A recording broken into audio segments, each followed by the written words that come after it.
Welcome to Travel Smart, the insider's travel guide from Independent TV.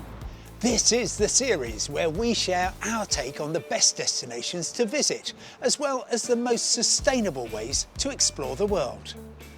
In this episode, we're looking at the hustle and bustle of urban life with our City Breaks guide.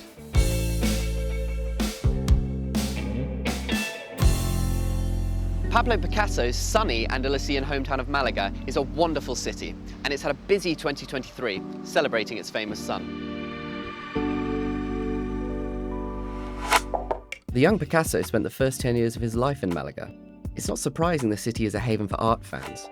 For a taste of modern-day Malaga's thriving art world beyond Picasso, don't miss the lively street art scene in Soho, and galleries such as the Centro de Arte Contemporaneo or the Museo Carmen Thyssen. Malaga's historic centre is crammed with wonderful food stops, from down-to-earth tapas bars to cafes churning out fresh churros, and creatively reimagined Andalusian kitchens. And then wind up on the Playa de la Malagueta, the city's main beach. It stretches several kilometres east from the port and is punctuated with some select restaurants and chiringuitos.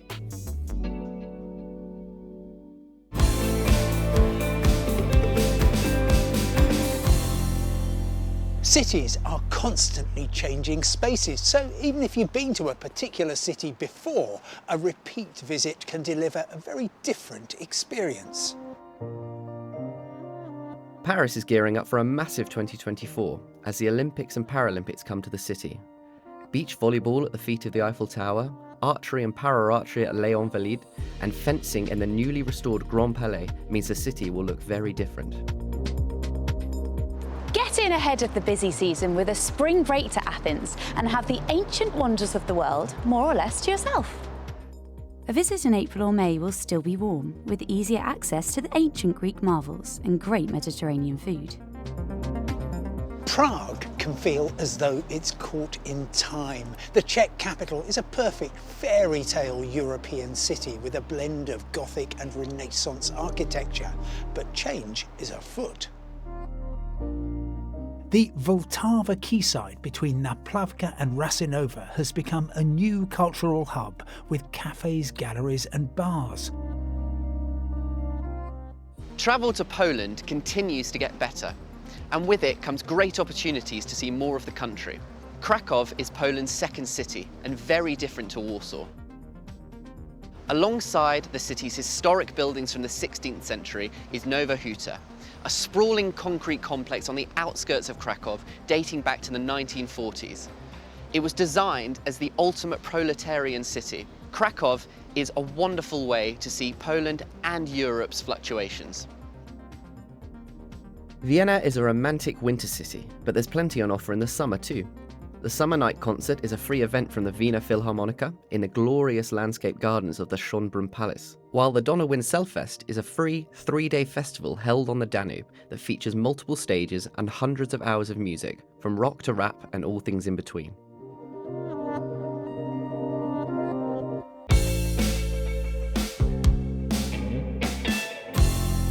All holidays require a degree of planning, but with City Breaks, choosing your moment can make all the difference.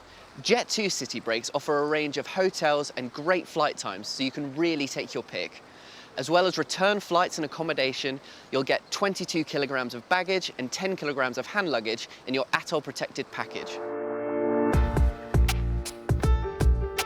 A city break is often a weekend getaway, but in most cases, it's usually better to travel midweek. Not only does it help with costs, as hotels and travel tends to be less expensive between Tuesday and Thursday, but you'll also find that bars, restaurants and sites are nicely busy, rather than crowded. Some cities are quieter on the weekends too, with many places of interest closed on the Sunday and Monday. Make sure you plan before you pick your moment. Also, picking your moment can mean the time of year. Some cities are a completely different proposition to the one you visited before, just because of the season. Visiting early winter can mean catching winter markets and different types of buzz in the run-up to Christmas in cities like Rome, Vienna and Berlin. While companies like Jet2 City Breaks will have plenty of winter sunspots that will be less busy than during the summer.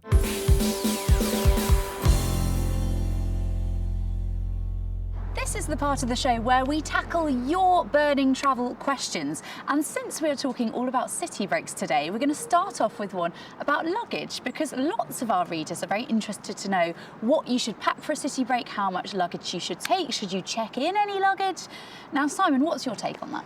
I always want to get the maximum out of any city break, so therefore I just take one very simple piece of cabin baggage. I can turn up at any airport. I know this is going to go on. It slips very neatly under the seat in front of me, so I never have one of those arguments about whether there's enough space. And I know I'm just going to be able to get straight off the plane and head into the city. And it's got all you need. You just need a quick change of clothes, toiletries, a couple of guidebooks. That's all you need. What do you think? It looks a little bit small to me. I don't know. What are you doing if it's a cold city break that we're going on? Well, you just wear a jacket, whatever you need. It's all fine. And furthermore, the less that you actually carry on board the plane, the better it is for the planet. OK, and we do love that. So, OK, we can agree on one thing.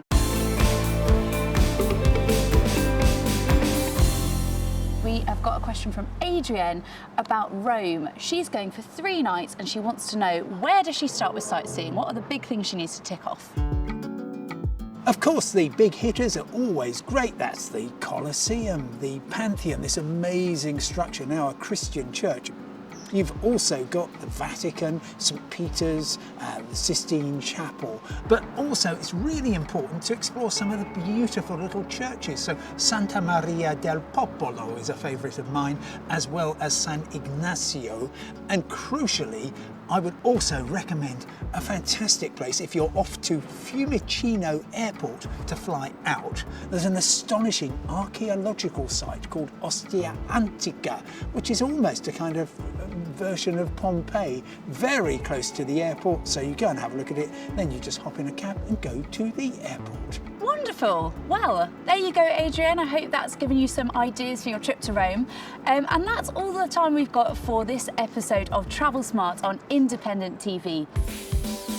Be sure to tune in for the next episode, which you can watch on our website, on the Independent mobile app, or on your smart TV. And of course, for all the latest travel news, reviews and advice, go to independent.co.uk/travel. And why don't you have a listen to my daily independent travel podcast?